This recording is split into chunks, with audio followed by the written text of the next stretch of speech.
Okay, welcome to another episode of Smashing Beliefs, and today we are going to be smashing one of the most common and irritating beliefs that a lot of people have, and that belief is I am a failure. We've all had it at some point in our life, and today we're going to look at what it is, why we have it, and we're going to come up with loads of reasons to tell us that it's not true. Let's do this. So as you know, I'm a cognitive behavioural therapist, and CBT is a process that helps us to question our beliefs. It helps us to ask questions like, is it true? Is it helpful? What evidence do we have? And the truth is that most of the things that we believe just aren't true. They're not 100% true. Most of the things we believe, they may have a partial truth or a little bit of truth, but most of the time, they're just not true. So when we say, I am a failure, that is what we would call a label. We're labeling ourselves as a failure, and what we're doing is we're damning or we are judging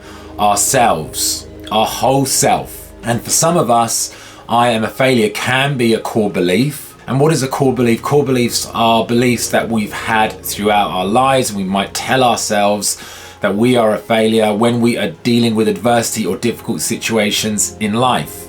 Now, how do we structure it? How does it work? Well, generally speaking, when we say I'm a failure, we say I'm a failure because something happened. I'm a failure because I lost my job. I'm a failure because my relationship failed.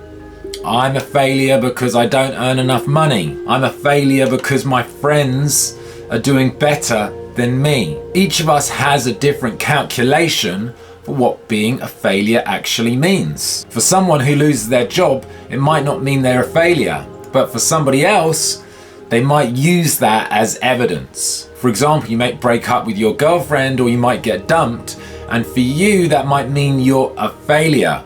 But if you had 10 people and they were all in the same situation, would they all think they were a failure? If you had 10 people and they all lost their job, would each of them believe that they were a failure? The answer is no. If 10 people failed their exams, would they all believe that they were a failure? No. We all deal with situations differently, and the reasons we deal with them differently is because we have different thoughts, different beliefs, and different perceptions about those situations. So, when we believe that I'm a failure, one of the things we do, and this is common, and one of the things we teach in CBT, is we cherry pick information. What does cherry picking information mean? We only look at the negative aspects of the situation. So if you believe you're a failure, you are going to imagine all of the times that you think you failed. Now that could be once, twice, 3, 4 times, I don't know.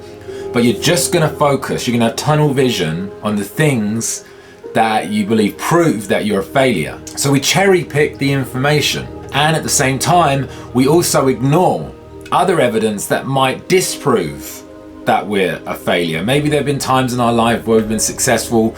Maybe there have been situations where we've done well. Maybe things aren't all that bad. But if we believe that stuff, or we integrated that into our opinion, then we wouldn't really be able to believe that we were a failure, right? Because that stuff tells us that we're not. So the truth is, we're cherry picking information, we're focusing on certain things while we're ignoring other things. And that's what we do all the time as human beings. We're always doing that. It's not a helpful habit to have. There's this philosophical idea, it's called a categorical error. It was created by a guy called Bertrand Russell. He was a famous English philosopher. And basically we've got the world of doing, like what we do, and then we've got the world of being, who we are. Now what we say is, the world of doing is I failed at something. I didn't get the required result. I failed my exam, or I failed in my career or in my relationship. So we fail in an activity and we say, because I failed in my result, it proves that I am a total failure. So we take something that we do and we make it mean something about ourselves as a total thing. So that is where we confuse what we're doing with who we are. Now, let me give you an example. Imagine you're a footballer and you are a professional footballer and you have a great career and you are doing well in your career, and then let's say you have a couple of bad seasons. Let's say you're on the reserve bench. You wouldn't necessarily say you're a total failure because you've had some good successes and some not good successes. Doesn't mean that you're a total failure. It means that you're having a couple of bad seasons. Here's another metaphor for you.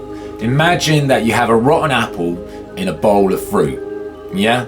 Now you don't have a rotten bowl of fruit, you've got a rotten apple in a bowl of fruit. Which means just because you've failed at one thing or things haven't gone as you planned, it doesn't mean that you are a total failure. It means you failed at that one thing. As human beings, we are incredibly complex with good and bad aspects. It's very difficult to us to judge ourselves as a whole. When we call ourselves a failure, it is absolute. We are saying, I am a failure totally. We're not saying I'm a little bit of a failure or I'm partially a failure. We're saying we are total failure. You see, it's absolute. It's 100%. And in order to have that position, as I mentioned before, we've got to focus on some things. We've got to ignore others. And we've got to have that universal, that generalized outlook. And that's exactly what it is. It's a huge generalization because you, me, all of us, we've been around a while. We've had good experiences, bad experiences, successes, failures, ups and downs. It's impossible to be able to judge yourself universally as a total failure. This isn't positive thinking. This is rational thinking. It's realistic thinking. We're just looking at the evidence. And the evidence is you won't have failed all the time in all situations throughout your life. Maybe the truth is that you failed at certain things, or you're a partial failure, you failed at some things sometimes, but it doesn't mean that you are a total failure. That is a lie. That's a lie that we tell ourselves, that you tell yourself, that maybe I've told myself in the past. It's not true. So if it's not true that you're a failure, then what is the truth? Well, the truth is that you and me are fallible human beings. What does that mean? We make mistakes. We don't get it right all the time. We're not perfect. We're not going to win all the time. We're not going to get it right all the time. We're not going to be successful all the time. We are fallible human beings, and that is okay. It is okay for us to be fallible. That's okay. We're not going to get it right all the time. We're fallible, but we are worthwhile. We have value. Like, regardless of whether we're successful or not, regardless of how we're doing or not, we have value as a human being. When you have a newborn baby and you look at that baby, you see them, they have value. They are born with value. They don't have to earn it. They don't have to be successful. They don't have to win. They don't have to do anything. They have value. And you have value regardless of your successes or your failures. So when you fail in your results, it doesn't mean that you are a total failure. It means that you're fallible. You make mistakes. You don't get it right. We're not perfect. We're always progressing. But it doesn't mean that you're a failure.